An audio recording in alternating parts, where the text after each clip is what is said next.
ক্ষতিতেও শুভকামনা। যে মানুষটা আমার ক্ষতি চেয়েছে, আমি কোনোদিন তার জন্য অমঙ্গল কামনা করিনি, বরং নিজেকেই বুঝিয়েছি হয়তো আমার হারেই তার কোনো প্রাপ্তি আছে।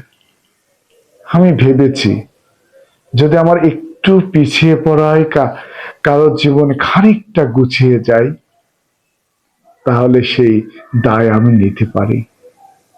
কারণ সবাই শক্ত হতে পারে না, কেউ কেউ অন্যের ক্ষতির উপর দাঁড়িয়ে নিজেকে সামলে নেয়।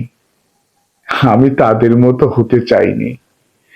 যদি ভালো থাকার শর্ত হয় নিজের কষ্ট মেনে নেওয়া, তাহলে ক্ষতিটা আমারই হোক, তবু কেউ একজন ভালো থাকুক।